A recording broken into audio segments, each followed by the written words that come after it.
Yeah, really. You're not on friends. Come on.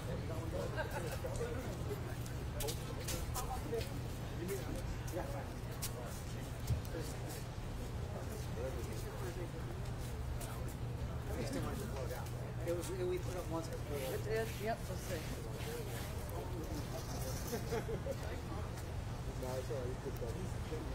Gordon, does he work for you or for me? You? Yeah, we put up there. There's not too much wind. It flew down, of course. I have a picture of him sitting down with his head like this. All right. Hey, John and Gordon, Bubba.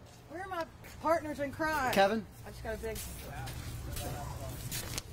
raindrop on my face. I know, I feel it. Where's Lieutenant Young? Dropping out the trees. Dropping out the trees. Chief Revenue? No, he does not have to come up, actually. Well, he's not speaking. But He's not speaking, but I like his, Yes. I like the optics of Chief Revenue. We like the short sleeves, Chief. You make everything We're look trying good. we show that you're... I'm from Buffalo. We saw this summer. Really? Let me get in the background here.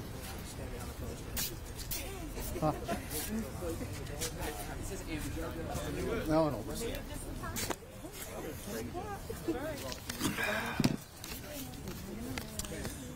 Huh?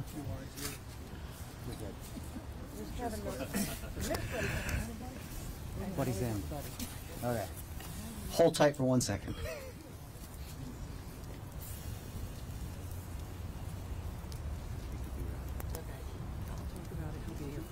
Got it. Okay. All right. Good morning, everyone. Thank you very much for coming. In, I believe, 10 days, we'll be starting the St. Patrick's Day Festival, and in 11 days, the parade here. I'm Ken Slatz out of the Office of Public Communications. We have a lot to cover here today. I see some of our VIPs here. Chief Revenue is here with Savannah Fire Rescue, Assistant Chief Gavin with SPD, and several others who will be introduced, and we will let them speak on behalf of the city and behalf of the parade committee, as Lawrence Bubba Edgerly is with us as well. We're going to start things off. Obviously, we're here. If you look to a picture that was here last year, we did put an effort on enforcement for litter control here in Chippewa Square, and as you see, we are going to increase that enforcement, and you can even see the Trustees Theater in the background from this picture, and that's something that we definitely want to clean up to help keep our city clean. Susan Broker has put together a plan and worked together with Recorder's Court and is going to talk much more about the plan to really enforce not only litter pickup but underage drinking as well. Susan Broker from our Office of Special Events, Film, and Tourism. Thanks, Ken. Good morning, everyone. I'm getting used to doing this now. I don't know if that's a good thing, but like Ken said, I'm the Director of Office of Special Events, Film, and Tourism, and as such, we are kind of the civilian end of St. Patrick's Day. And the people behind me have a lot more important information to give to you all, but what I want to say overall is that while we are in Chippewa Square and we are focused on some of the behaviors and activities that occurred in Chippewa Square last year, please, I really want to get out to the community that this is not just about Chippewa Square. That certainly the activities and behaviors here in the square prompted us to make some changes, and we're going to talk about those. But throughout the city, we are asking people to step back and say, you know, is this really what we want our community and our event to look like? And I don't think anyone would say yes. You know, looking at this photograph, certainly our dedicated city employees, you can see them there picking up. You know, we'd rather than be doing, you know, something else. Certainly people can pick up after themselves. And so while we are, again, talking about Chippewa, I want to get the message out to our community that we are looking at the entire city and throughout the entire festival zone of behaviors that we just can't accept. So having said that, we will be having a modified recorder's court session that day. We've done that in the past, probably from about 10 a.m. to 4 p.m. The judge will actually be in the courthouse, but Chippewa Square will serve as a hub of activity so that our code enforcement marshals and our SPD folks can bring those folks over here. They can be transported to Recorder's Court from this location. As Ken mentioned, we will be focusing on litter, underage drinking, public urination, public drunkenness, those behaviors that nobody wants to see, especially this is a family event. So I will point out that that day we are going to be compelling people to pay their fines. If you get a ticket for littering that day, if you go to Recorder's Court, you will be able to pay that fine right there, and it will be a lower fine that day than it will be the following week when you go to pay it online. And so we're hoping folks will do what they're supposed to do, go ahead over there, take the time, get that fine out of the way, and we can process you through the court system. I can answer specific questions about that after everyone's had a moment to speak. But again, my message is really about the entire festival. That yes, we're standing here in Chippewa Square, but this is about what we will expect of our, residents and of our visitors to come here and, respect where you are. This is a beautiful place. We put a lot of work into it. These folks behind me put a lot of work into making this a beautiful place for our residents and our visitors. So let's just try to keep it that way. Thank you, Susan. Yes, we'll take questions at the end. Also with Recorder's Court, Buddy Clay is with us as well if you have any specific questions that he may answer. Now, Chief Minter and Assistant Chief Gavin, they have a lot of help, and they know that SPD is only one part of the enforcement. They kind of lead the enforcement, but there are so many other different avenues that we try to come together as a team. And Lieutenant Shanita Young will come up with Savannah Police Department to talk about their role. Good morning. Hi, I'm Lieutenant Shanita Young with the Alcohol Beverage and Compliance Unit. Our main focus on this year with St. Patrick's Day and every other year is to make sure that our businesses are in compliance with local ordinance, as far as the state and federal laws. Our main thing and our focus will be on underage operations and overconsumption. Those are the main areas that we've seen in the past that we've had problems with. Have you seen month to month through the Savannah Police Department, you see updates on our operations every month where you see the businesses that have failed. They come in and we do administrative meetings with them. We let them know as far as on what the problems are and how they can change it here on out.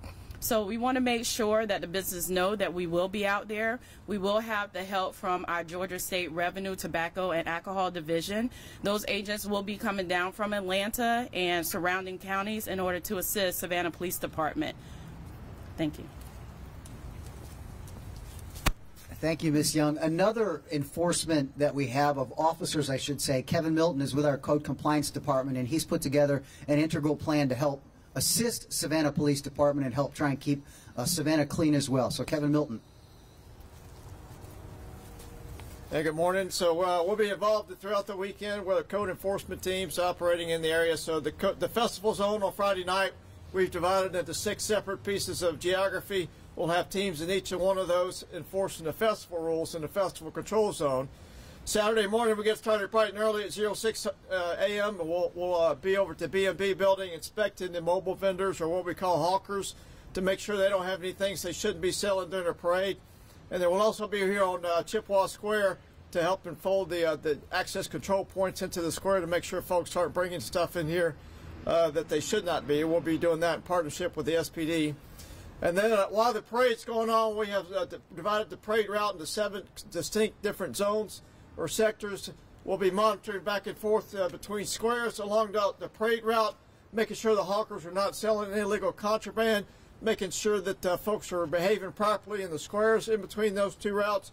And then here at Chippewa Square, we'll have 4 officers working in coordination with the SPD to make sure folks are behaving properly here in Chippewa Square.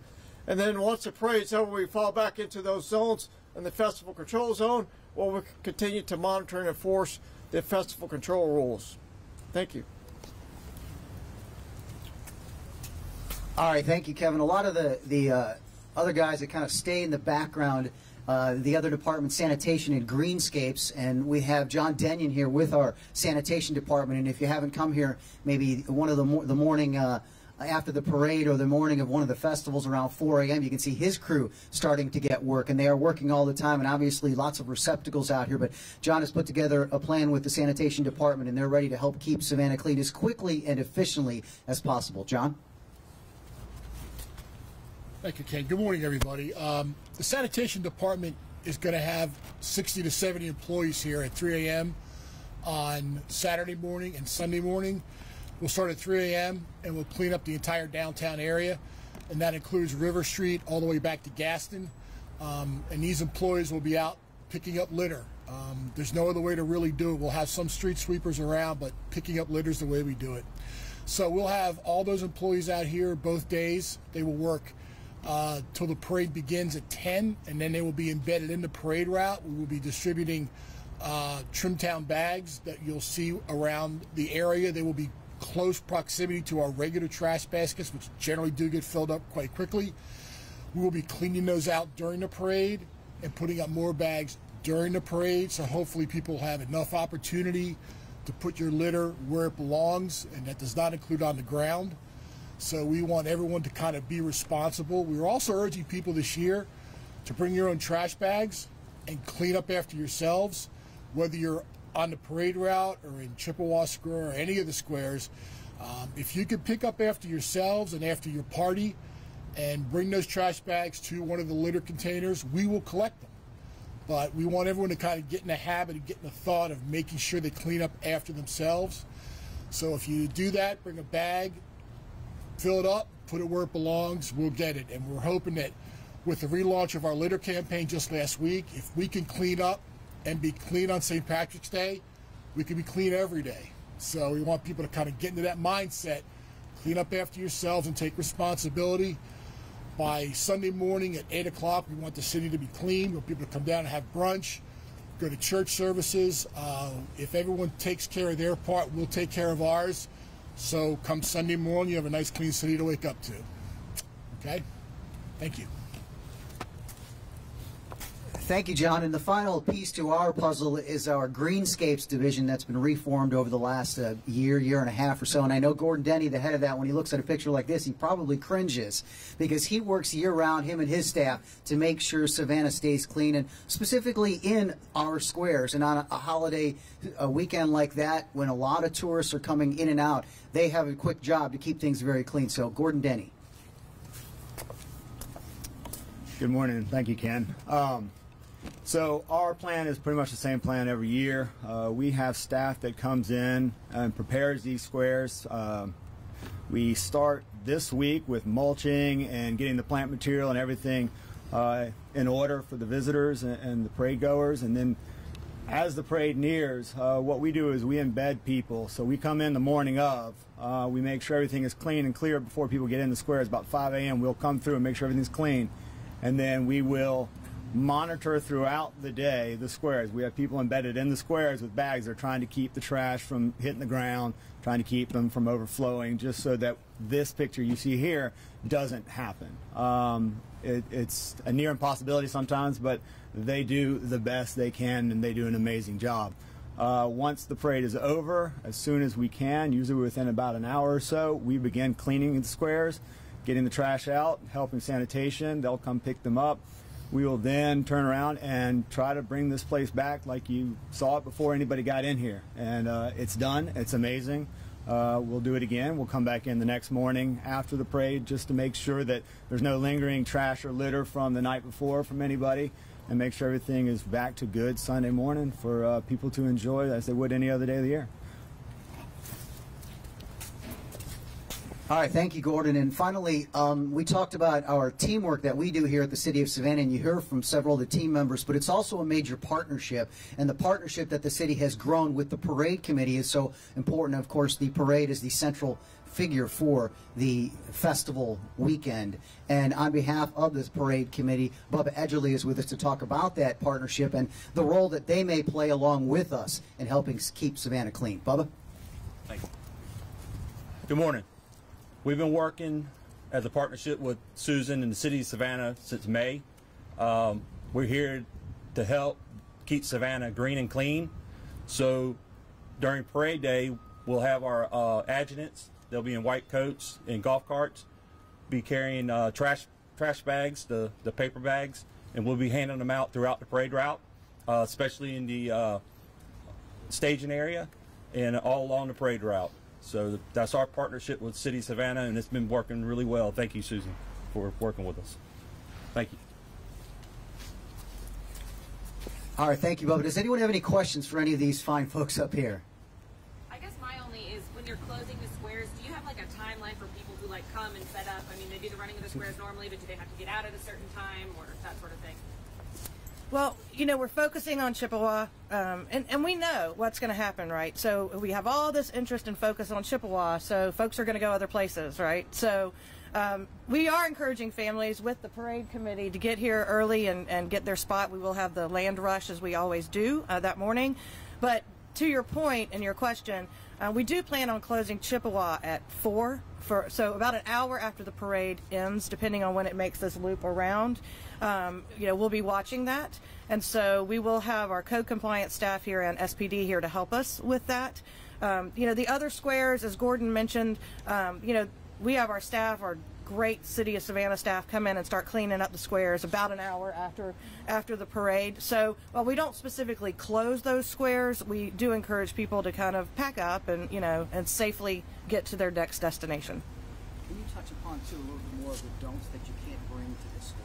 Right. So, you know, one of the big issues that we had last year is styrofoam coolers. So we are asking people to not bring styrofoam coolers. Specifically in this square, we will not allow it.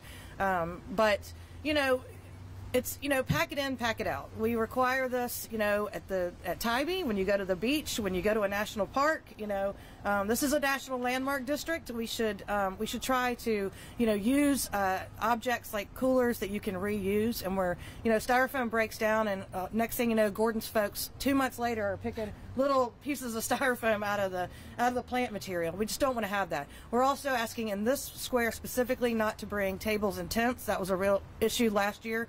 We will have signage up for that, but we want people to plan ahead. And of course, as Kevin Milton mentioned, his code compliance staff will be here to help enforce that. But I would say, you know, for folks that are going to the other squares, you know, really do try to avoid styrofoam. It helps us incredibly. And if you want to be partners with us, you know, try to do those things that help us at the end of the parade, the end of the event, to make, as John and his staff and Gordon and his staff do every year, make it beautiful. So.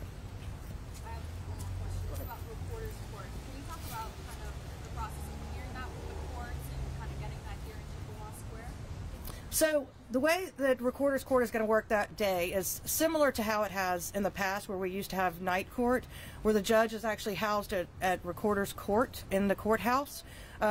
Like I said, we will use Chippewa as kind of a central point to, you know, take people over to Recorder's Court. So if you have to be arrested, and, you know, for underage drinking or something of that nature, you know, you will be transported over there and held in the court.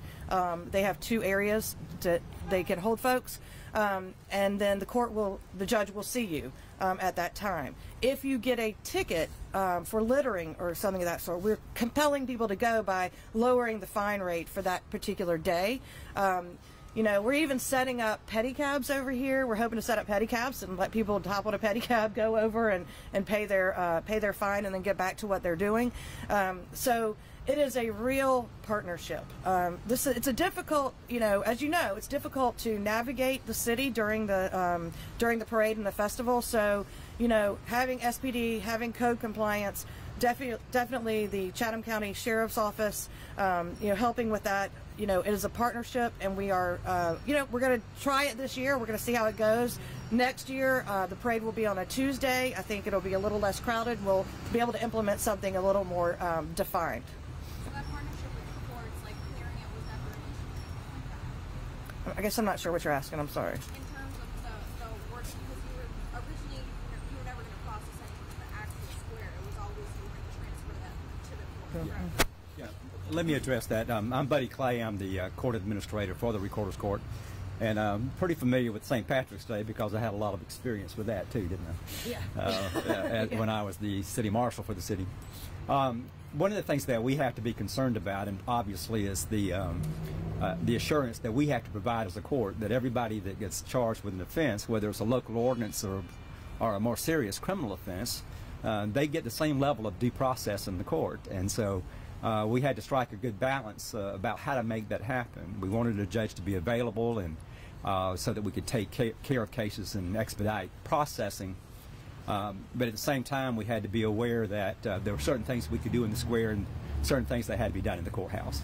So what we'll have on the square primarily is some staging that's done by part of the clerical staff by the clerk's office. In many instances, we'll be able to, if the situation allows for it, we'll be able to place the case on a future calendar and take care of it in the courtroom. In some offenses, in some instances of things that occur that day that we feel like we could get before a judge, we could go ahead and take them over, especially if they're from away from the city, allow them to have due process. I can tell you now the judge is not going to take guilty pleas from intoxicated people. They're going to make sure that we do everything by rules of procedure, and the judge is going to see to that. I think we've worked out a real good partnership with our police agencies to we'll be having to do some things out at the jail over the course of the weekend, having bond hearings out there to expedite getting people out of jail and such as that. So we work very closely with the sheriff's department with that as well. So we'll be fairly invested in our effort that weekend and trying to do things that will make sure that people understand that when they're out here littering and creating havoc and leaving a mess behind, there's a consequence for it. So we can start tapping down some of that kind of behavior.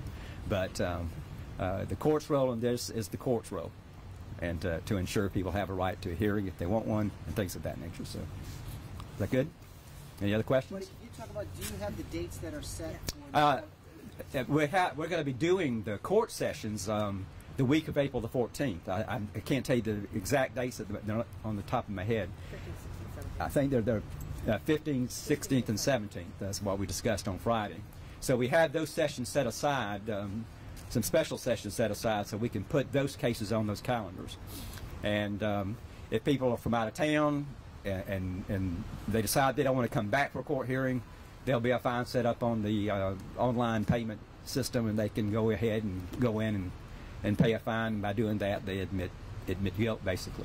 But any other questions? Any other questions any other questions? Just a reminder, we will kick off next week, St. Patrick's Day Parade and Festival Week. We'll have a press conference at 10 a.m. in Ellis Square.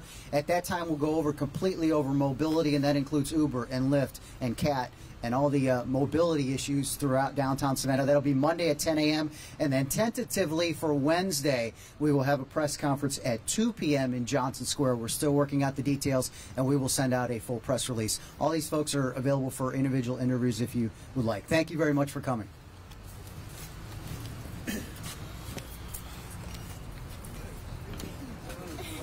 Thank you all.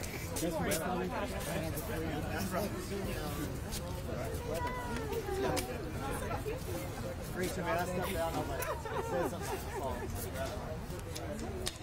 I'll make it free. There's always that.